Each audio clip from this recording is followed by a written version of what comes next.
Assalamualaikum warahmatullahi wabarakatuh. Waalaikumsalam warahmatullahi wabarakatuh. Jamaah, oh jamaah. Alhamdulillah. Alhamdulillahirabbil alamin. Allahumma sholli ala sayyidina Muhammad wa ala ali sayyidina Muhammad. Alhamdulillah jamaah, kita ketemu lagi di Islam itu Indah. Masya Allah. Pokoknya diawali pagi hari dengan kebaikan, Ya. bermajelis. Orang kalau ke tanah suci kan berlomba-lomba masuk roda. Iya. Kenapa? Kan taman-taman surga. Bukankah majelis itu adalah taman-taman surga? Masya Allah. Belajar penuh dengan semangat juga pagi hari ini jamaah. Ketemu lagi sama guru-guru kita yang Masya Allah kita cintai ya. Seperti biasa sebelum mulai ya ada tayangan yang mau kita kasih lihat. Ini viral sekali. Jadi orang tidak ketinggalan sesuatu yang lagi viral. Karena iya dong. Islam Tindak menyajikan sesuatu yang viral, sehingga kita tidak ketinggalan berita. Iya, dan akan dibahas sama guru-guru kita tentang apa tuh? Rumah dinas wali kota Blitar dirampok. Apa? Aduh, mau lihat nggak? Coba gimana gimana? Mau tayangannya nih. Silakan. Innalillahi wa inna ilaihi raji'un. Siap apa Ustaz? Saya lihat nih dari tayangan tadi. Alhamdulillahilladzi afani mimma btalaka bihi wa fadhalani ala katsirin mimman khalaqa tafdila. Yang pertama kita mohon kepada Allah agar terhindar daripada musibah yang sama. Yang kedua, ketika tertimpa musibah, berdoalah innalillahi wa inna ilaihi raji'un. Allahumma ajurni fi musibati wa akhlif li khairan minha. Ya Allah, berikan aku ganjaran pahala atas musibahku ini dan berikan aku sesuatu yang lebih baik sebagai penggantinya. Kemudian yang ketiga, kejahatan itu bisa terjadi di mana saja, kapan saja, dan kepada siapa saja. Maka sekelas baginda Nabi Muhammad SAW saja itu masih membaca wirid atau zikir pagi petang. Dan rata-rata isi wirid dan zikirnya itu adalah doa minta perlindungan kepada Allah Subhanahu wa taala. A'udzu bikalimatillahi tammah min kulli syaitan. Jadi rata-rata doa zikirnya itu adalah minta perlindungan kepada Allah Subhanahu wa taala, karena kita tidak pernah tahu kejahatan itu bisa terjadi baik daripada makhluk jin ataupun manusia, baik itu dari diri sendiri. Jadi kejahatan itu juga bisa datang dari diri kita sendiri atau kejahatan syahwat. Allahu taala alam. Kalau Ustaz Maulana gimana? Gini, buat jamaah Islam dari manapun berada, ini jadi pembelajaran besar buat kita. Betul tadi kata Ustaz Sam, untuk lebih berhati-hati. Karena setiap apapun yang kejadian menimpa, itu jadikan pembelajaran besar buat kita. Dan tetap diproses sesuai aturan yang ada. Karena ini ada nilai kerugian, terus ada yang mengancam nyawa dan sebagainya. Saya rasa ini sudah bagian yang sudah berkompeten dari pihak yang berwajib sudah menyelesaikan. Dan kita tetap berbaik sangka, semoga cepat selesai. Amin. Dan mudah-mudahan tidak menjadi sesuatu yang disepelekan. Ya, karena ini kalau kata-kata kalau mencuri ya mencuri, tapi kalau merampok itu pasti berkaitan dengan nyawa. Dan semoga semuanya selalu dalam lindungan Allah Subhanahu wa taala. Amin amin amin. Ya Allah, amin. Makanya kita kan umat muslim dianjurkan untuk berdoa dan untuk sholat. Sholat. Makanya pagi hari kita mau bahas mengenai sholat. Ista'inu bis-sabri was-salat. Minta tolong lewat sholat. Lewat sholat. Tapi gimana caranya nih sholatnya biar benar? Karena kan ada orang yang gini, oh umat muslim ya sholat kan wajib gitu ya Ustadz Bani ya. Tapi masih ada juga orang yang ninggalin sholat. Ada yang sholatnya di sembarang tempat, yang penting sholat gitu. Yang penting sholat. Atau ada sholat yang mungkin nggak tahu ya ini gerakannya beda atau aneh atau apa sebutannya gitu. Memang mau bahas tentang apa hari ini? Kita bahas mengenai sholat lah dimanapun kalian berada. Jadi sholatlah dimanapun kalian berada. Tema kita hari ini adalah sholatlah dimanapun kalian berada. Di mana aja gimana cara kita bahas pagi hari ini kayak kakek-kakek ini loh. Hah, maksudnya? Kakek-kakek ini masih berusaha. Kakek-kakek kok Ustaz Maulana? Ini lagi. Karena alhamdulillah kakak saya sudah punya cucu gitu ya. Gini kayak gini. Ada kakek-kakek ini masih berusaha buat sholat nih di masjid walaupun sakit stroke. Masya Allah. Sholat di masjid walaupun dalam keadaan stroke. Nah ini dia tayangannya, silakan. Masya Allah, tabarakallah. Nih, buat kita semua nih pembelajaran untuk melaksanakan sholat. Ini, aduh ya Allah. Apapun kesibukan kita, aktivitas kita, walaupun dalam keadaan sakit sekalipun, kita tetap menjalankan namanya sholat. Masya Allah, ini masih bisa jalan. Kita lihat yang luar biasa kakek ini. Tapi kalau keadaannya nih Ustadz Maulana, ternyata ya Ustadz Bani semua Ustadz Syam nggak bisa bangun gitu, harus tiduran aja di rumah. Sedangkan kan tetap harus sholat ya. Tapi ada yang bilang lagi kalau sholat kan harus ngadep kiblat, sedangkan kasurnya nggak menghadap kiblat. Itu gimana? Apa kasurnya dirubah atau harus gimana ya Ustadz Syam? Penjelasannya dong Ustadz. Baik, bismillahirrahmanirrahim. Tabe guru-guru Ustadz Bani, Ustadz Maulana, Mas Soni serta guru-guru kami dimuliakan Allah Subhanahu wa taala. Alhamdulillahirabbil alamin wassalatu wassalamu ala asyrafil anbiya'i wal mursalin sayyidina Muhammadin wa ala alihi wa sahbihi ajma'in. Asbahna wa asbahal mulku lillahi rabbil alamin. Subhanaka la ilma lana illa ma 'allamtana innaka antal alimul hakim. Rabbi shrah li sadri wa yassir li amri wahlul 'uqdatam min lisani yafqahu qawli waj'al li wazira min ahli. Amin amin amin ya rabbal alamin. Semoga kita semua diberikan kemampuan untuk senantiasa menjaga salat, karena satu-satunya ibadah yang tidak ada toleransinya, penggantinya tidak ada. Kalau puasa bisa diganti dengan fidyah, kalau haji, kalau tidak mampu tidak usah pergi haji, kalau tidak mampu umroh tidak usah berangkat umroh, kalau tidak mampu yakni berzakat dia yang dizakati. Tapi kalau sholat tidak mampu berdiri, duduk. Ya, jadi kalau sholatnya orang sakit gimana yang pertama? Sholatnya orang sakit yang pertama adalah dengan duduk. Duduk yang paling baik termasuk diantaranya bersila. Kemudian ada duduk iftirash, ada duduk tawarruk. Jadi ada beberapa jenis duduk. Kemudian yang kita mau praktekkan adalah bagaimana kalau dia berbaring. Mau praktek? Aku punya ini sebenarnya. Punya ini. Oh ya deh. Gini aja deh. Ya udah deh. Oh, kirain yang ini. Enggak apa-apa, enggak apa. Oh ya udah. Baik, bismillahirrahmanirrahim. Sabe. Maka yang pertama, sholatnya semampunya. Jadi menurut itu kondisi keadaan. Kondisi keadaan. Tapi kalau sudah terlanjur dalam keadaan berbaring, yang paling bagus minta tolong terlebih dahulu kepada orang yang ada agar membaringkannya menghadap kiblat, yakni miring ke kanan kiblatnya di sana. Jadi miringnya begini. Ya, kalau tangannya mampu bersedekap, tapi kalau tangannya tidak mampu bersedekap, tidak usah bersedekap. Maka yang bergerak isyaratnya adalah dengan cara kepalanya yang bergerak. Allahu Akbar, sami Allahu liman hamidah, Allahu Akbar. Yang pertama, tidak mampu menghadap kanan, maka ditukar, mohon maaf, sebelah kiri. Sebelah kiri, tapi kiblatnya anggaplah tetap ke sana. Ya, karena memang studio kita menghadap kiblat, subhanallah. Posisi tempat tidurnya di rumah sakit. Ya, posisi jadi tidak bisa diputar-putar. Nah, jadi orangnya yang menghadap ke kiri ya, tapi tetap menghadap ke kiblat. Yang terakhir tidak bisa juga, ternyata dia terlentang karena memang nggak bisa bergerak, tapi masih sadar dia. Maka kakinya yang menghadap kiblat, tapi punggungnya dikasih sedikit bantal. Kan biasanya reclining tuh, reclining. Maka dia sholat begini, bisa bersedekap. Kalau tidak bisa, ya tidak usah juga bersedekap. Kepalanya lagi yang bergerak. Bisa isyarat dengan kepala, isyarat dengan alis, isyarat dengan mata, semampunya dia. Tapi kalau ternyata mepet waktunya, tidak datang-datang orang yang biasa menghadapkan dia ke kiblat.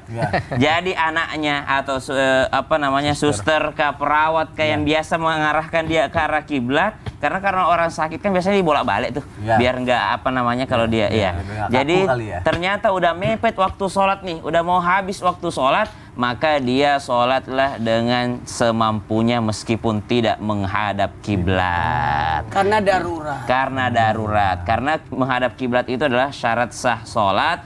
Jadi orang mesti menghadap kiblat kalau mampu. Tapi kalau tidak mampu, maka silahkan dia untuk tidak menghadap kiblat, dengan catatan bagus ditambahkan ini dalam niatnya dia disebutkan mustaqbilal kiblati, menghadap kiblat. Kan sebenarnya niat itu kan yang penting kita sadar itu berapa rakaat dan sholat apa, tapi ditambahkan situ mustaqbilal kiblati. Saya niat sholat zuhur 4 rakaat menghadap kiblat. Kenapa mesti disebut menghadap kiblat? Karena jangan sampai kita agak melenceng sedikit kiblatnya, kita sebut menghadap kiblat, insya Allah kita yakin bahwa itu sudah menghadap kiblat. Allah Ta'ala.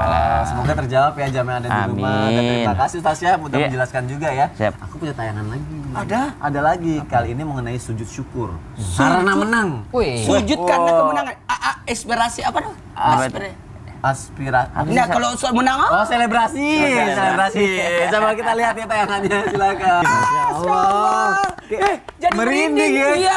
Masya Allah, tabarakallah. Ini adalah bentuk kesyukuran. Dan memang anjuran dalam Islam adalah bagaimana aplikasi dari bentuk kesyukuran itu dengan mengadakan sujud syukur. Sujud syukur. Tapi kelihatannya kalau sujud syukur itu kan di lapangan bola atau kayak orang mau sujud syukur kayaknya bisa di mana aja gitu ya sebenarnya ya.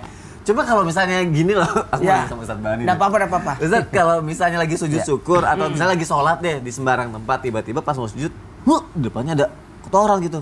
Terus dia bingung, dia gimana? Apa dia pindahin dulu kepala ke sini, terus dia sujud lagi begini, atau apa batalin aja atau pindah tempat itu gimana? Ada aja pertanyaan. Iya kan sujud syukur atau sholat gitu kan sujud.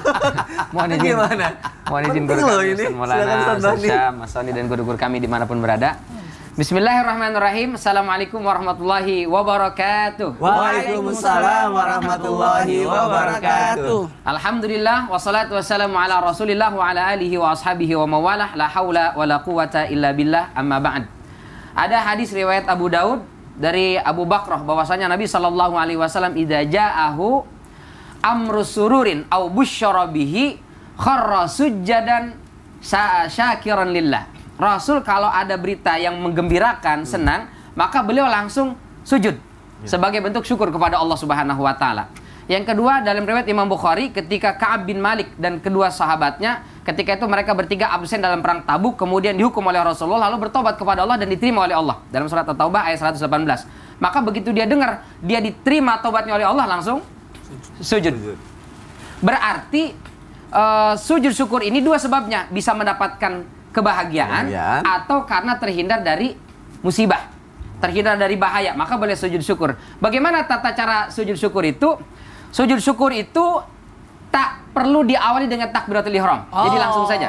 Allah, misalnya lagi berdiri, Allahu Akbar. Kemana ini? Praktek ya? Oh, aku ada ini. Praktek. Tapi kalau dia takbiratul ihram aman kan? Boleh. Kalau dia pakai takbiratul ihram boleh, tapi tidak diharuskan takbiratul ihram. Oh. Ya.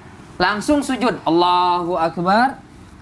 Apa yang dia baca? Yang dia baca adalah bacaan yang biasa dibaca ketika sujud. Subhana rabbil a'la. Subhana rabbiyal a'la wa bihamdi, subhana rabbiyal a'la wa bihamdi.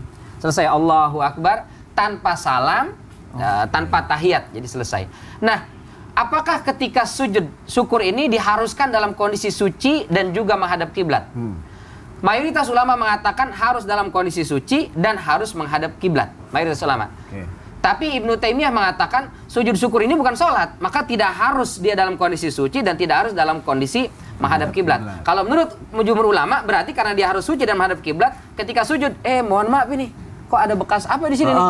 Maka dia pindah dulu. Oh, pindah. Pindah dulu di sini, pastikan tidak ada kotoran di situ.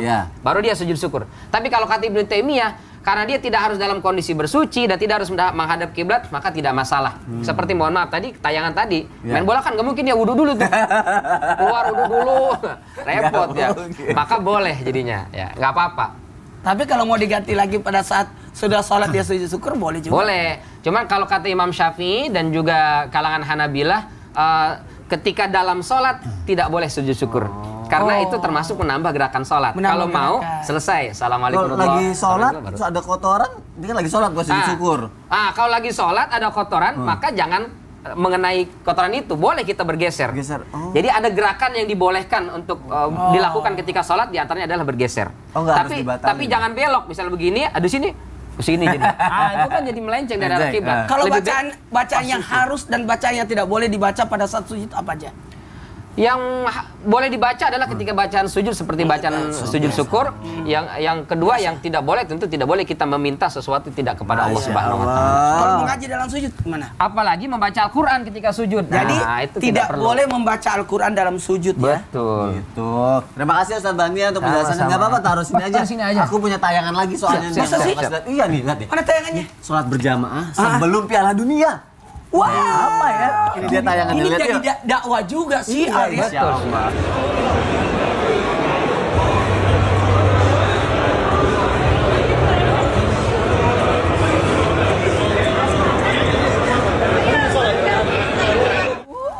Allah. Ustaz Syam pernah lihat nggak?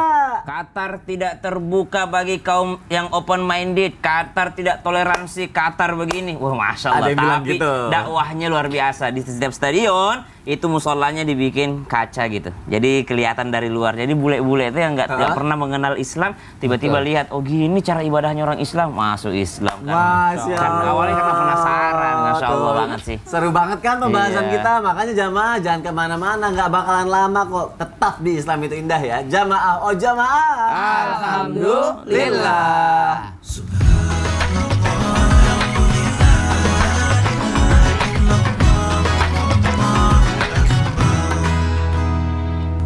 Jamaah, oh jamaah. Alhamdulillah. Alhamdulillahirabbil alamin. Kita masih di Islam itu Indah. Tema kita juga masih sama. Sholatlah dimanapun kalian berada. Pokoknya salat tidak boleh ditinggal. Dalam kondisi apapun, keadaan bagaimanapun, dimanapun kalian berada, tetap sholat. Iya, di kereta juga sholat. Kok di kereta? Ada tayangannya. Oh, ada Sholatlah tayangannya. di kereta. Oh, kayak gimana tuh? Sholat di kereta. Iya Ya juga sih. Ada tayangannya, silakan. Masya Allah. Pasti nih, kalau saya lihat-lihat pasti biasanya nih maghrib. Kenapa? Ya kan maghrib Mepet. waktunya sempit. Oh, Kalau iya, bisa mungkin iya. nanti aku jampe aja. Mungkin kalau lagi lapang atau keretanya lagi kosong bisa kali ya sholat berdiri kayak gitu, gelar sejadah apa segala Bisa. macam.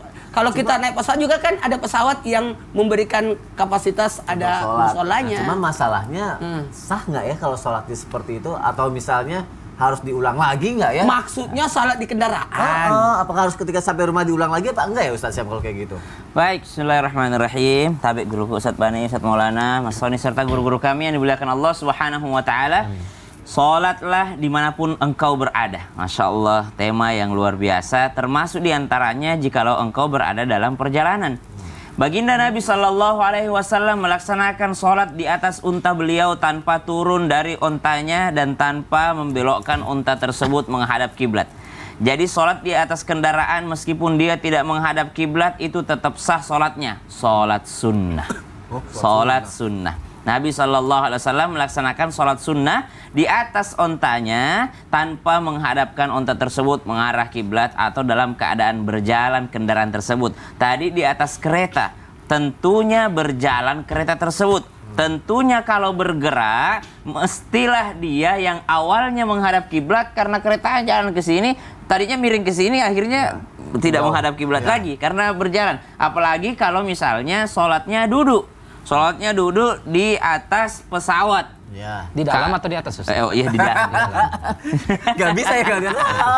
Di dalam pesawat. Kalau perjalanan umroh insya Allah aman. Pasti dia menghadap kiblat karena memang mengarah ke sana, ya kan? Pasti dia mengarah ke sana. Apalagi kalau mendarat Jeddah, ya atau mendaratnya Jeddah. Jadi mengarah ke kiblat. Jadi memang menghadap kiblat. Tapi dia mampu berdiri namun dia duduk. Subhanallah, itu yang pertama kekurangannya. Yang kedua, kekurangannya dia tidak menapak ke tanah. Nah, berbeda dengan kapal laut, kereta, dan mobil atau kendaraan darat lainnya, darat dan laut. Karena ketika Nabi SAW memerintahkan Sayyidina Ali radhiyallahu anhu bersama dengan sahabat yang lainnya yang berangkat ke Habasyah untuk tetap melaksanakan sholat meskipun berada di atas kapal. Meskipun berada di atas kapal air, bukan pesawat. Subhanallah. Maka bagaimana tata cara sholat di atas kendaraan? Sholat di atas kendaraan yang pertama adalah sholat sunnah. Karena sholatnya tidak memenuhi syarat. Yang pertama dia tidak bisa berdiri, meskipun dia mampu berdiri, maka dia berkurang yakni sholatnya. Yang kedua, dia tidak menghadap kiblat, maka yang dilaksanakan adalah hanya sholat sunnah semata. Kalau maghrib mepet ternyata waktunya, tabik guruku. Ternyata mepet waktunya, apa yang mesti dilakukan? Maka dia sholat namanya lihurmatil waqt, menghormati waktu. Sholat menghormati waktu, maka ketika masuk waktu maghrib, masuk waktu sholat, maka dia tetap melaksanakan sholat, melaksanakan sholat. Namun ketika sampai di tempat tujuannya, maka dia mengganti daripada sholat tersebut atau mengulangi lagi daripada sholat tersebut. Nah ini kalau sholatnya misalnya kelewat banyak. Tapi kalau bisa untuk jamak takhir, maka niatkan saja untuk jamak takhir. Lebih sah malah kalau orang jamak takhir. Misalnya maghrib kan bisa diundurkan ke waktu isya. Cuma kalau perjalanannya panjang sekali nih dan kendaraannya kendaraan umum. Kalau kendaraan pribadi insya Allah masih bisa berhenti di rest area. Misal dia pesawat pribadi gitu ya, dia pesawat pribadi atau dia mobil pribadi bisa mampir di rest area untuk sholat. Tapi ini kendaraan umum. Amin, insya Allah. Tapi ini masya Allah, dia kalau dia mampir sholat dia ditinggalkan oleh kendaraan karena dia kendaraan umum, maka dia boleh untuk mengakhirkan sholatnya. Kemudian bacaan niatnya bagaimana kalau sholat di atas kendaraan? Ya tetap saja niatnya sama, tidak ada yang berubah, tidak usah ditambahi saya alat toiroh misalnya di atas pesawat atau di atas kapal atau di atas mobil. Ya kalau kodok tadi ya dengan syarat lihurmatil waktu. Menjamak kasar. Iya, menjamak takhir karena dia sudah sesuai dengan syarat perjalanan. Wallahu taala ala. Terima kasih Ustaz Syam untuk Iya. penjelasannya. Kita lanjut lagi jamaah yang ada di rumah. Semoga satu demi satu terjawab semua ya keluh kesah jamaah ya. Sekarang aku punya tayangan lagi. Ini hujan turun ketika sholat di Masjidil Haram. Kita lihat tayangannya, silakan. Masya Allah. Ustaz Aku ada Bani. pengalaman. Kenapa? Waktu aku habis umroh kan selesai tahalul keluar hujan, aku masuk lagi ke Bali. Kenapa? Pergi ke dekat Ka'bah. Hujan-hujanan. Hujan-hujanan. Iya. Jadi hujan-hujanan gitu? Iya. Oh pasti Ustadz Maulana karena pernah denger ya katanya kalau sholat atau ibadah terbaik tuh kalau lagi di tempat terbuka gitu kali ya. Kalau memang di tempat terbuka lebih baik, pertanyaannya Ustadz Bani, Ya. untuk apa adanya masjid? Iya kan? Itu gimana Ustadz Bani? Mohon penjelasan dong Ustadz. Izin Ustaz Syam, Iya. Ustaz Maulana, Mas Soni dan guru-guru kami dimanapun berada. Bismillah, wassalatu wassalamu ala rasulillah wa ala alihi wa ashabihi wa mawala, la hawla wa la quwata illa billah. Itu ada hadisnya tuh Mas Soni itu. Oh ada. Hadis riwayat Imam Al-Hakim, Al-Baihaqi dan juga Abu Daud dalam sunannya. Dari sahabat Abu Sa'id Al-Khudri radhiyallahu anhu warda, kata Rasulullah sallallahu alaihi wasallam, as-salatu fi jama'atin ta'dilu khamsan wa 20 salatan. Salat berjamaah itu setara dengan atau senilai dengan 25 kali salat. 25 derajat. Fa idza shallaha fi falatin fa atamma ruku'aha wa sujudaha sama dengan balagot khamsina salatan. Tapi kalau dia salatnya menyendiri di tengah lapangan, justru pahala salatnya sampai 50 derajat. Jadi berjamaah di masjid 25, Ya. sendirian di lapangan 50. Berarti gedean Di lapangan. lapangan kalau gitu. Mending cari lapangan kita nih. Iya. Gitu aja dong. Apa maksudnya ini? Kata Abu Daud, yang sholat di lapangan ini maksudnya fi safar. Kalau dia dalam kondisi sedang safar. Di zaman Rasul Shallallahu Alaihi Wasallam itu nggak ada rest area. Perjalanan nggak ada jalan raya. Itu melewati sahra, padang pasir. Mungkin melewati hutan. Nah, ketika dia melewati padang pasir, masuk waktu sholat, dia tetap sholat. Dia tetap menyempurnakan rukunya, menyempurnakan sujudnya, dia menjauh dari keramaian orang, disitulah muncul kekhusyuan. Di situ tidak ada yang dia takuti kecuali Allah. Di situ tidak ada yang dia harapkan kecuali hanya Allah Subhanahu wa taala. Itu yang membuat pahala salatnya menjadi 50 kali lipat. Masya Allah. Tapi kalau sekarang modelnya kita melakukan perjalanan, ada rest area, ada masjid, ada musola di situ, tetap di masjid, di musola salatnya. Jangan kemudian pergi, mau kemana? Nyari lapangan. Iya. Masjid tetap. Gitu.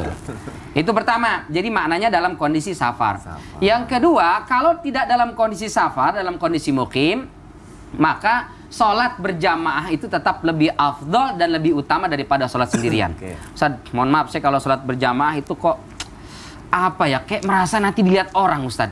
Mulai dari jalan ke rumah ke masjid kan orang pada lihat, nanti ria Ustaz. Akhirnya ya sudah saya balik aja lah ke rumah. Alasan itu kata Fudail bin Iyad, tarkul amali li ajli nasi ria. Dia nggak jadi ke masjid karena takut dianggap orang ria. Itu udah ria itu. Itulah ria kata Fudail bin Iyad. Justru kalau dia menuju masjid karena pengen dipuji dilihat oleh orang, jatuhnya syirik malah. Oh, syirik. Karena dia sholat mengharap pujian orang, mengharap dilihat oleh orang, jatuhnya malah syirik. Nauzubillah min dzalik.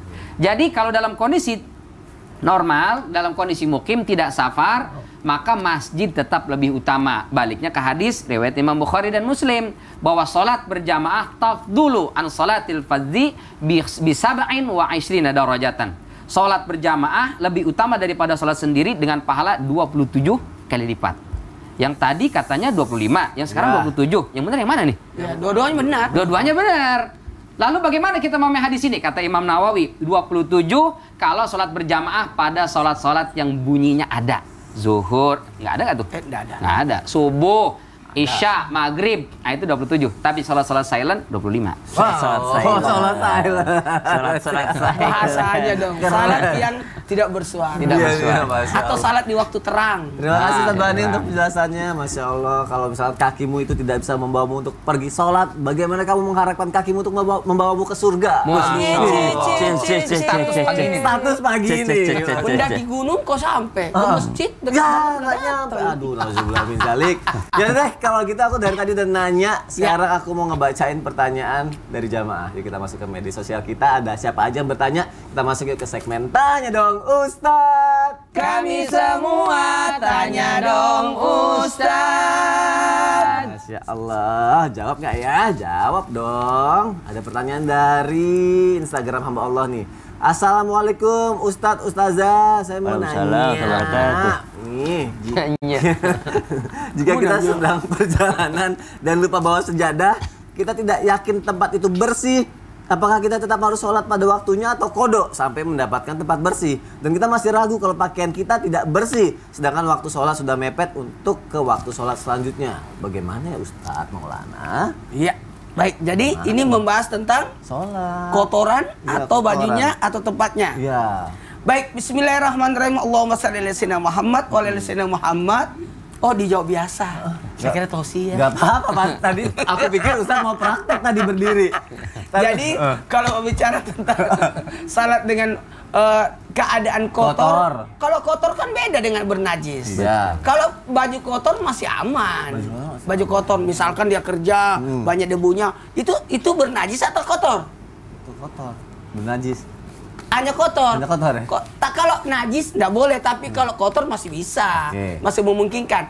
Kecuali kalau diyakini bernajis, maka boleh hanya untuk menghargai waktu.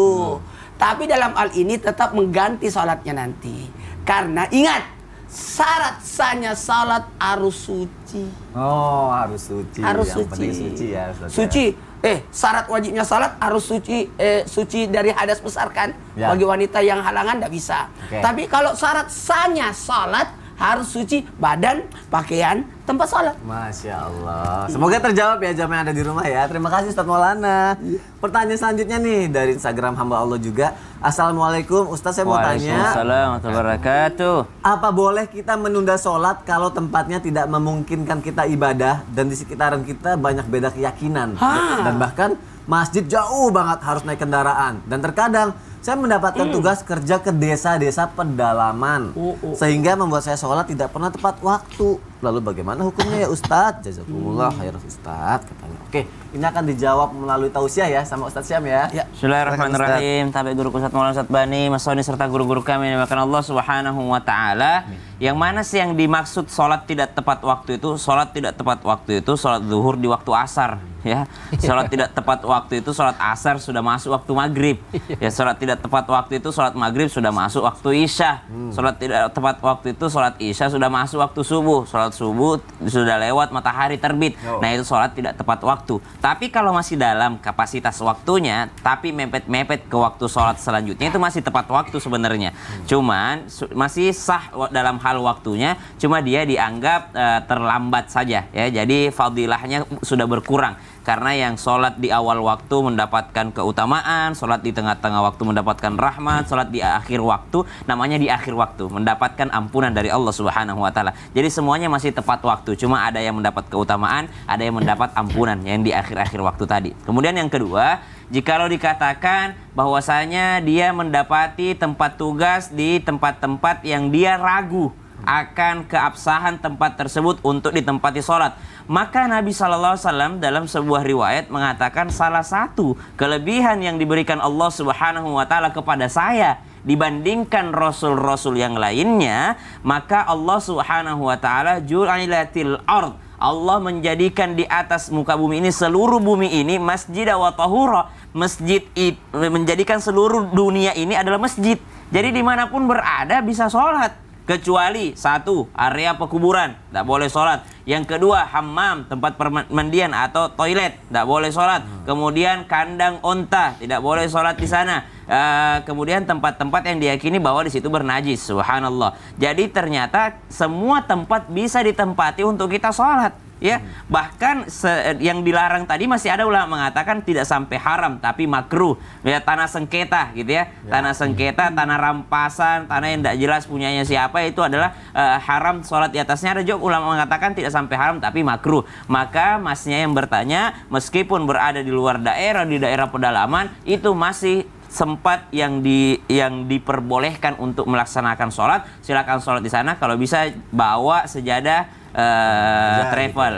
travel supaya memastikan bahwa tempatnya suci dari najis, tidak terkontaminasi oleh najis, bukan kotor ya, tapi najis. Wallahu taala alam. Terima kasih Sama-sama Sony. Penjelasannya semoga terjawab ya jamaah yang ada di rumah ya. Aku punya tayangan lagi loh.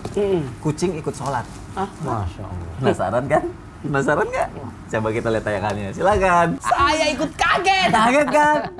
Gimana coba dari Kalau tayangan saya itu? salat ada kucing ya PR banget. Cuma tunggu dulu. Apa? Kalau berbicara tentang kucing, kalau dia bawa najis kan PR juga itu. Jadi masalah juga. Iya kan? Ya, terus gimana tuh kalau gitu? Mendingan kabur kayak tadi aja apa gimana tuh? Enggak Enggak. dong. Sebenarnya gini. Kalau berbicara tentang Kenapa? binatang apa dulu yang lewat? Kucing. Kalau kucing masih aman. Ya. Tapi kalau anjing hitam Ya nggak bisa. dikhawatirkan nanti batal sholatnya. Aduh. Karena ada bentuk ketakutan. Kalau tadi tuh batal tidak? Batal. Ya, Jamaah jangan kemana-mana. Aku masih punya sesuatu yang menarik lagi. Jamaah pasti penasaran kan? Kalau penasaran jangan kemana-mana. Tetap di Islam itu indah. Jamaah, oh jamaah. Alhamdulillah. Ya kalau kucingnya bawa kotoran.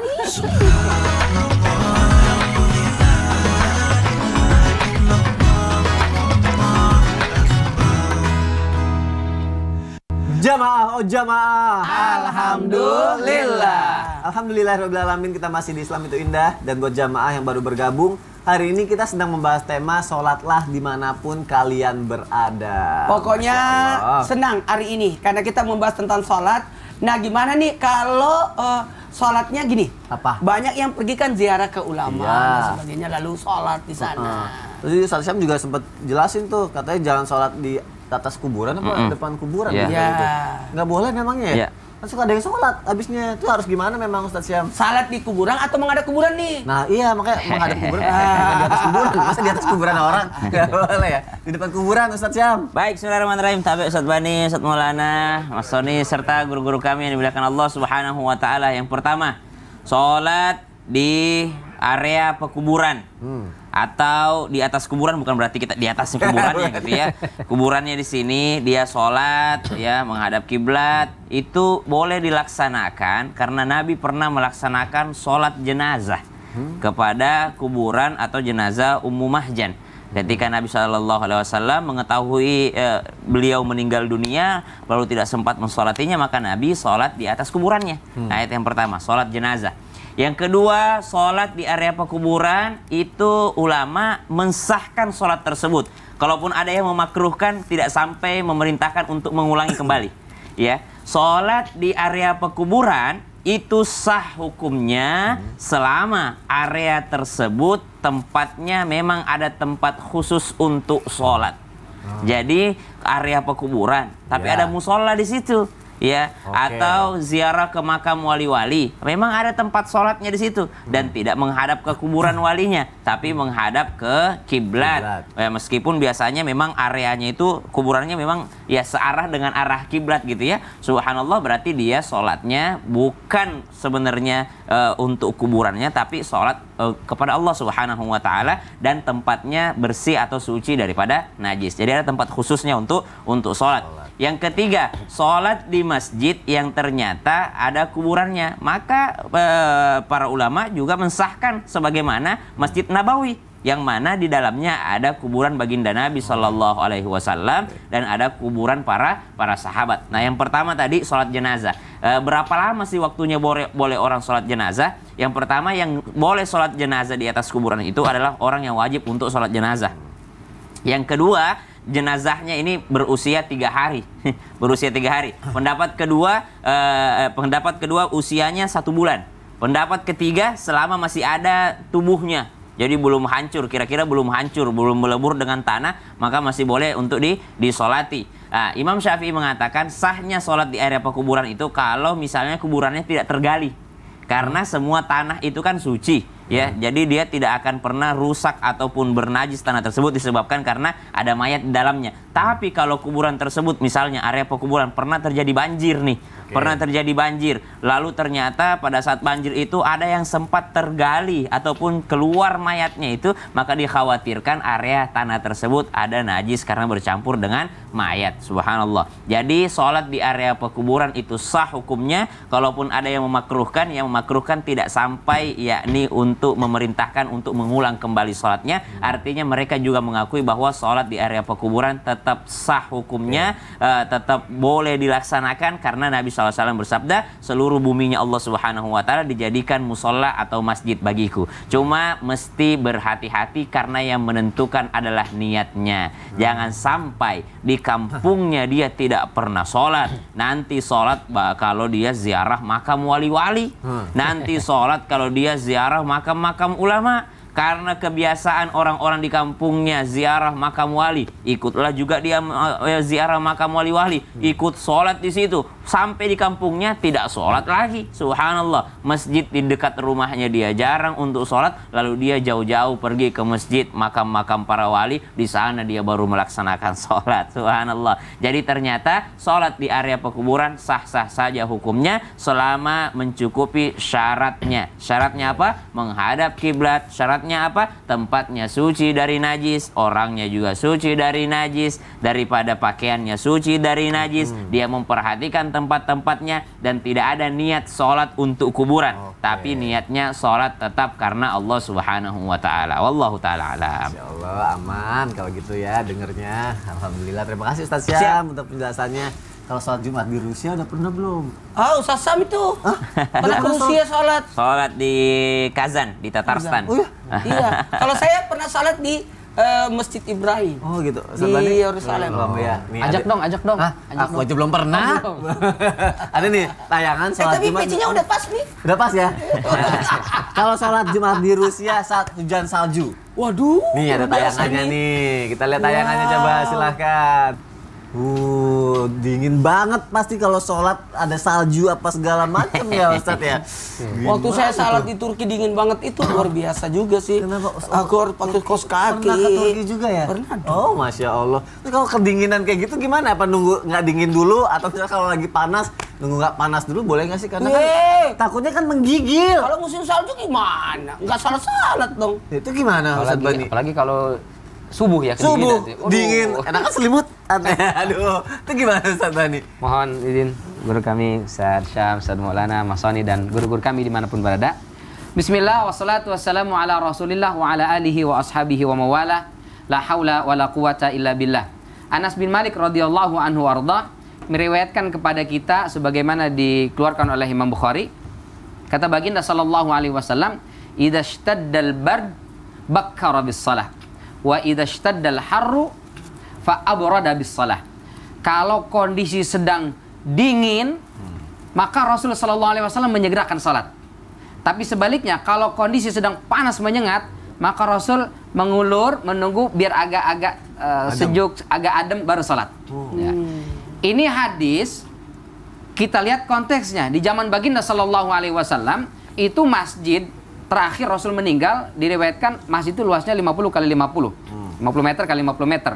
Yang ada atap 5 meter di depan, 5 meter di belakang. Atapnya pun hanya pelepah kurma. Jadi kalau dingin kedinginan, kalau hujan kehujanan, kalau panas kepanasan. Itu karenanya Rasulullah SAW kalau sedang dingin menyengat, maka Rasul nggak nunda-nunda. Begitu masuk waktu sholat, langsung mengerjakan. Dan sholatnya pun tidak diperpanjang. Jangan sampai nanti tidak dipanjangkan. Lalu kalau panas juga sama, kalau panas sedang menyengat, itu sholat zuhur paling sering diundur sedikit, biar kondisi sudah mulai agak dingin. Sholatnya pun tidak diperpanjang, karena jangan sampai kaki langsung kena itu begitu sujud atau ruku, nempel panas kan, maka tidak dilamakan.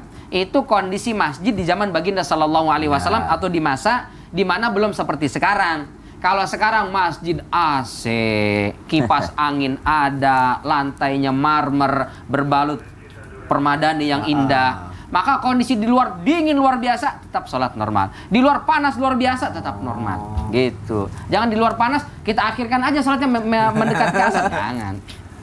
Satu. Yang kedua, Ustadz, nih nggak di masjid nih. Misalnya kita sedang wisata lah ke satu tempat, terus dingin, taruhlah misalnya puncak atau yang semisalnya. Dingin, pas begitu bangun subuh, waduh dingin banget Ustadz, menggigil.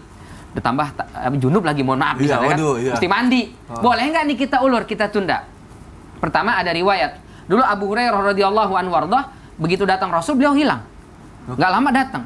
Ente kemana? Saya datang malah pergi. Ya Rasul, saya tadi sedang junub. Nggak enak kalau ada engkau, kemudian saya dalam kondisi junub, merasa nggak pantas, maka saya pergi mandi dulu. Kata Rasulullah, subhanallah, innal mu'min la yanjus.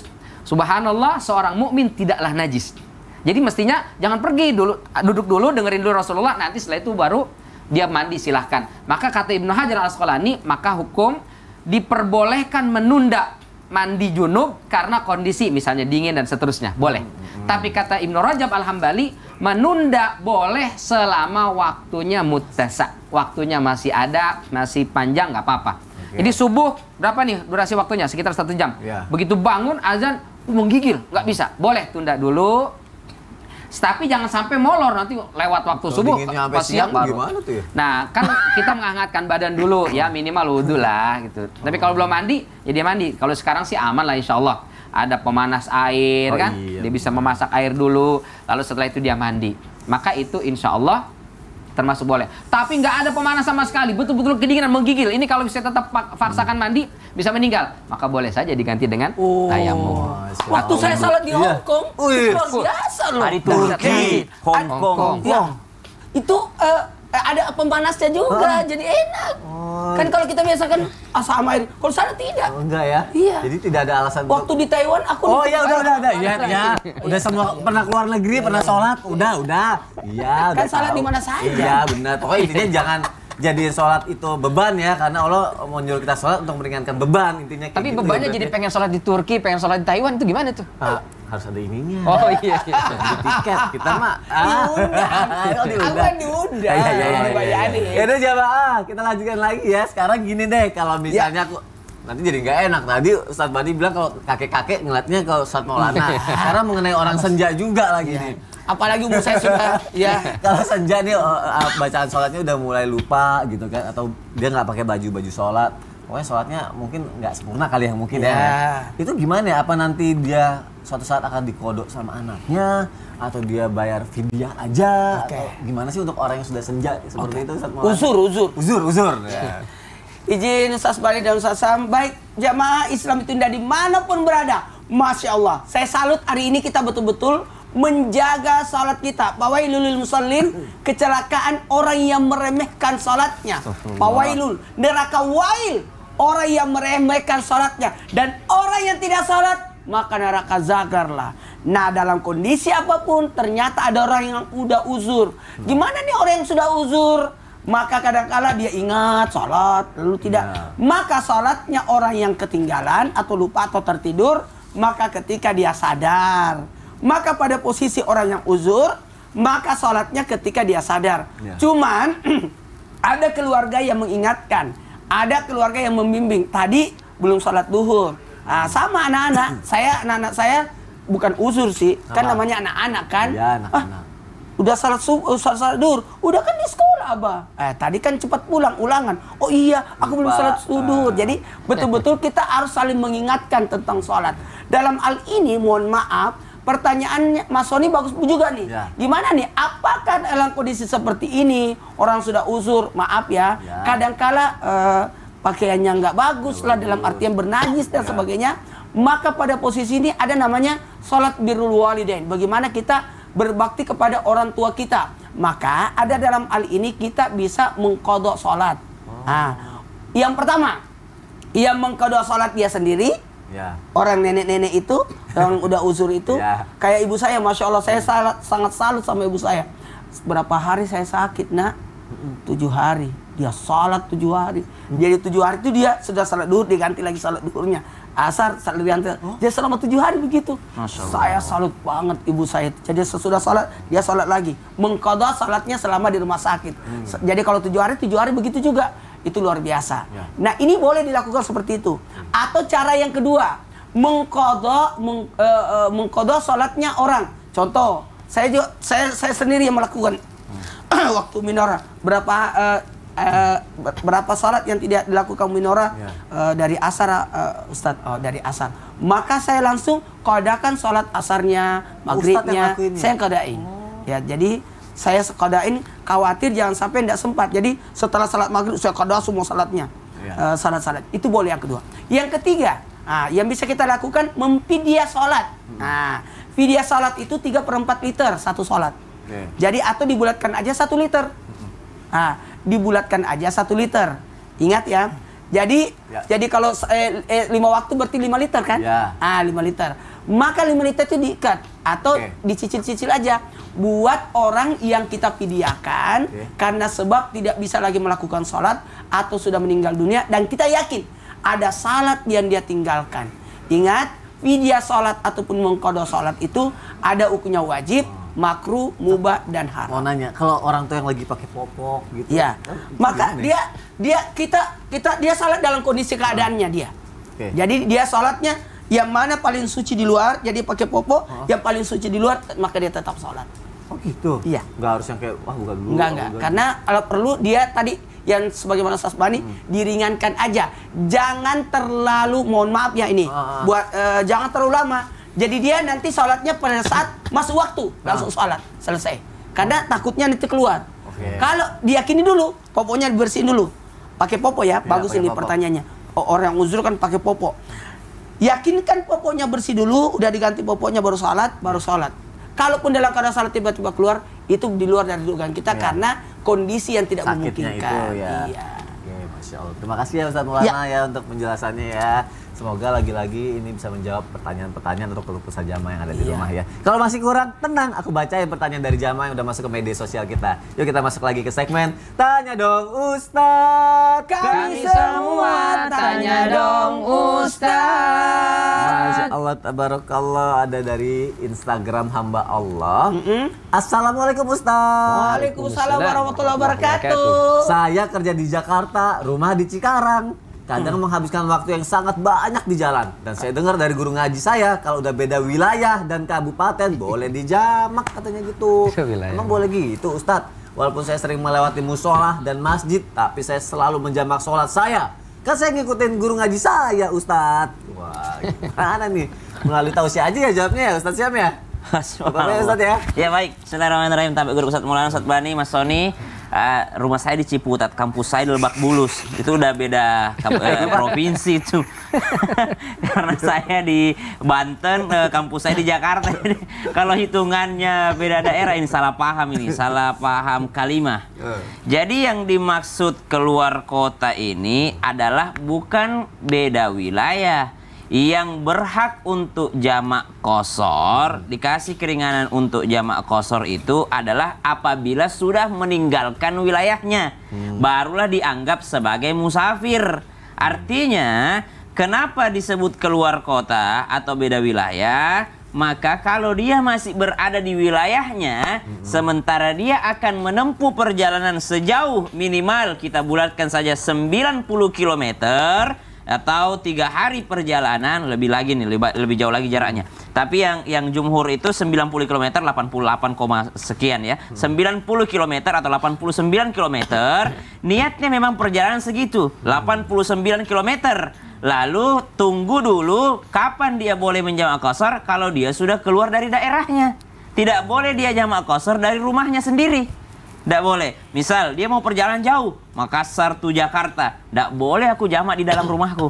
Harus aku keluar dulu dari daerahku. Yang mana yang dimaksud keluar dari daerah? Kalau sudah meninggalkan kantor kantor polisinya, kalau sudah meninggalkan pasarnya, udah pasar baru ini, bukan pasar di kampungku lagi, udah kantor kecamatan baru ini, situ aku baru boleh menjamak qasharnya. Tidak boleh sebelum aku keluar rumah. Nah, ini yang dimaksud dengan keluar wilayah. Bukan sudah dari Bekasi menuju Cikarang sudah dijamak. Tapi kalau dia tinggal di mana tadi? Karawang ya? Cikarang menuju Jakarta. Kalau sampai 89 km, maka sudah boleh jamak qashar. Sudah boleh. Boleh menjamak tanpa qashar. Kapan? Kalau misalnya jaraknya tidak sampai 89, tapi macetnya, naudzubillah. Kalau macetnya, kondisi keadaan macet, naudzubillah min dzalik, di luar prediksi, dia katakan masih sempat ini insyaallah sholatnya nih. Biasanya kalau ini 15 menit, naudzubillah ternyata ada kecelakaan, ada penutupan jalan segala macam, boleh dia niat menjamak takhir. Nanti saya akhirkan sholat duhurku karena tidak sesuai prediksiku ternyata. Tapi kalau tiap hari begitu sudah tidak bisa juga. Masa tidak bisa diprediksi orang tiap hari dilewati macet begitu. Jadi sholat dulu lah baru berangkat. Subhanallah. Jadi jangan salah paham ini masalah keluar kota ini. Jangan salah paham masalah keluar wilayah. wilayah. Yang dimaksud dengan keluar wilayah adalah ketika dia syarat menjadi seorang musafir adalah ketika dia sudah keluar dari wilayahnya. Bukan syarat jamak qasornya, tapi syarat disebut musafirnya adalah ketika dia keluar daripada wilayahnya. Wallahu Jadi ta'ala tidak alam. bisa jadi alasan karena beda wilayah. Iya. Bagaimana dengan orang yang tinggal di perbatasan, ruang tamunya Betul. Malaysia, dapurnya Indonesia, gimana? Di sebatik. Tinggal gini doang ya, langkah-langkah doang ya. Aduh, gimana tuh ya? Ada pertanyaan lagi. Iya. Dari Instagram, kali ini sebut nama dia. Dari @julpikar2. Assalamualaikum Ustadz, teman saya latahan katanya. Waduh. Latah. Iya. Niatnya saya tepok dia buat jadi imam, malah nongol latahnya. Jadi pas kalau dikata dia ayam gitu. Itu saya dosa kayak Ustaz. Mana latahnya jorok banget lagi. Gimana tuh Ustaz? Wah, ini unik nih ya, Masya Allah. Jadi pertama, kita semua ya, maka dianjurkan memperbanyak kalimat-kalimat thayyibah. Basahi lisan kita dengan zikir, tasbih, tahmid, takbir. Kalau kita terbiasa membasahi lisan kita dengan kalimat-kalimat yang baik, maka pas giliran latah keluarnya pun kalimat baik, istighfar, tasbih, subhanallah, alhamdulillah dan seterusnya. Bukan kata-kata yang tidak baik itu. Nah, bagaimana Ustaz? Saya kan nggak tahu nih dilatah apa enggak. Saya datang aja tepuknya, ayam. Waduh, kita tidak berdosa. Tidak membuat sholat dia batal, bukan kita, karena kita nggak tahu kan, kecuali ada tulisannya, mohon maaf jangan ditepuk, saya latahan. Beda ya. Iya. Okay. Jadi sesuai kebiasaan. Ada saya kenal orang kalau latah ayam-ayam karena yang penjual ayam dia. Ayam gitu geprek. Ya? Aduh, teman saya deh. Baik jamaah, ini akan dijawab lagi nanti ya setelah yang satu ini ya. Jangan kemana-mana, nyesel kalau sampai ketinggalan ya. Gak lama kok, tetap di Islam itu indah. Pertanyaannya. Jamaah, alhamdulillah. Memang dia sudah Islam.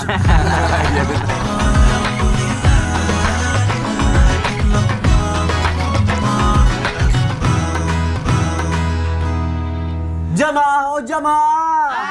Alhamdulillah. Alhamdulillahirrahmanirrahim. Kita masih di Islam itu indah. Alhamdulillah kita sudah belajar banyak dari guru-guru kita. Dan alhamdulillah aku bacain lagi pertanyaan dari jamaah ya. Siap-siap yuk kita masuk lagi ke segmen Tanya Dong Ustadz. Kami semua tanya dong Ustadz. Masya Allah. Sebani udah bisa gerakannya loh. Udah bisa gerakannya, udah hafal. Udah pernah ke Bali sama-sama kita. Iya. Oh latihannya di situ. situ. Gimana kalau nanti ke Turki bareng Ustadz Maulana lagi? Jadi ingat ya, sudah berapa daerah kita sebutnya? Iya ya, udah ya. Yuk bacain lagi katanya nih dari Instagram hamba Allah. Assalamualaikum Ustaz.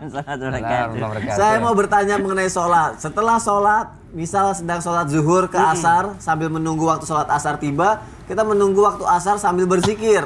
Dalam keadaan berzikir, tiba-tiba mengantuk dan seperti tertidur. Sesaat kesadar kita terbawa ngantuk, tapi dalam keadaan duduk dan berzikir istighfar. Apa sih? Ya gitu. Setelah azan waktu asar tiba, apakah kita diwajibkan wudhu lagi? Nah, karena sudah tertidur sesaat meskipun dalam keadaan duduk berzikir. Karena ada yang bilang kalau kita sedang menunggu waktu sholat kita tertidur tapi dalam keadaan duduk itu tidak membatalkan sholat. Tapi kalau tertidur dalam keadaan menyandar itu membatalkan wudhu. Apa benar begitu Ustaz? Panjang pertanyaannya. Gimana Ustaz? Itu butuh penjelasan. Ya, itu butuh penjelasan. Ulama sepakat bahwa di antara yang membatalkan wudhu adalah tidur. Maka barang siapa tertidur dia hendaklah dia kemudian berwudu lagi. Cuman tidur bagaimana yang membatalkan wudu dan yang tidak? Ulama berbeda pendapat. Imam Malik mengatakan yang membatalkan wudu adalah nauman amikon, tidur yang sangat nyenyak, sangat lelap. Apapun bagaimanapun posisinya. Tapi kalau tidak terlalu nyenyak, tidak terlalu terlelap, maka tidak membatalkan wudu. Sementara Imam Syafi'i mengatakan julus mutamakin, duduk, duduk pantat kita dalam posisi nempel dengan tempat duduk. Meskipun tidurnya nyenyak senyak-nyenyaknya, tapi kalau posisinya begini tidak batal. Insyaallah. Jadi nggak batal tuh. Nggak batal ya. Oke, pertanyaan selanjutnya dari Instagram hamba Allah. Waalaikumsalam warahmatullahi wabarakatuh. Assalamualaikum. Waalaikumsalam. Apa ya? Mungkin dia dapat salam waktu dia menulis Oh itu. ya udah deh. Waalaikumsalam warahmatullahi wabarakatuh. Aku mau tanya nih katanya. Dalam kondisi karena ini alasannya dia waalaikumsalam. Dalam kondisi junub mau sholat subuh tapi kesiangan. Apa tetap mandi wajib dulu atau bagaimana? Sedangkan waktu subuh udah mau habis. Apa harus dikodok apa gimana Ustadz? Oh iya, saya ngerti, saya paham kok. Gimana Ustaz Maulana? Jawabannya adalah tidak akan memungkinkan orang salat dalam keadaan junub. Maka harus suci dulu. Karena syaratnya harus suci. Iya, syaratnya harus suci, maka sebaiknya dia mandi. Persoalan waktu kita tidak. Jadi cuma mandinya jangan kelamaan. Mandinya cepat aja, setelah itu langsung sholat. Semoga ada waktu aman. Tapi kalau tidak ada waktu, ternyata dia tetap harus mandi. Dalam keadaan apapun. Dalam keadaan mandi, kemudian setelah itu barulah dia, kalau masih ada waktu, ada alillahi ta'ala. Tapi kalau melewati waktu, qada'an lillahi. Terima kasih Ustaz Maulana untuk jawabannya dan terima kasih jamaah sudah bertanya di Islam itu Indah. Semoga pertanyaannya semua terjawab ya. Dan sekarang jamaah kita sama-sama akan mendengarkan muhasabah, dilanjutkan doa yang akan dibawakan oleh Ustaz Syam. Silakan Ustaz. Jamaah Islam itu Indah yang dimuliakan Allah Subhanahu wa taala, Nabi sallallahu alaihi wasallam mengingatkan kepada kita semua, ittaqillaha haitsuma kuntah, bertakwalah kepada Allah dimanapun engkau berada. Maka salat dimanapun engkau berada. Maka ternyata ada seorang sahabat Nabi sallallahu alaihi wasallam yang pada saat keadaan dirampok, dibegal, beliau meminta izin untuk sebelum dia dibunuh, beliau minta izin agar dia melaksanakan sholat sunnah 2 rakaat. Lalu ternyata ketika sholat sunnah 2 rakaat inilah ada yang datang menolongnya, dan ternyata itu adalah malaikatnya Allah Subhanahu wa taala. Dari sini kita mengambil pelajaran, banyak orang meremehkan sholat karena ia mengejar dunianya. Dia mengatakan kalau saya ambil waktu untuk sholat, sayang banget nih pekerjaan nih, sayang banget nih proyek nih. Padahal bisa jadi karena sholat pertolongan Allah akan datang dalam setiap proyekmu, dalam setiap pekerjaanmu, dan sukses atas pekerjaanmu dikarenakan engkau sholat. Wallahu ta'ala alam. Bismillahirrahmanirrahim. Alhamdulillahi rabbil alamin. Allahumma salli ala sayyidina Muhammadin nabiyil ummi wa ala alihi wa sahbihi wa sallim. Rabbana taqabbal minna salatana ya Allah, terima seluruh salat kami ya Allah, wa tub alaina innaka antat tawwabur rahim. Dan ya Allah, ampuni dosa kami jikalau kami masih termasuk orang-orang yang melalaikan salat. Wa sallallahu ala sayyidina Muhammadin walhamdulillahi rabbil alamin. Nah, jamaah yang di rumah jangan lupa ya, hadir di acara Alobank Food Festival yang ada di Transmart MT Haryono. Masya Allah, tabarakallah. Akan ada lebih 100 makanan terbaik Nusantara loh. Dan yang menarik lagi, insya Allah akan ada kejutan dari artis-artis di acara di setiap harinya. Wah, yuk kita langsung ke sana yuk. Sampai ketemu lagi ya. Assalamualaikum warahmatullahi wabarakatuh. Waalaikumsalam warahmatullahi wabarakatuh. Salatullah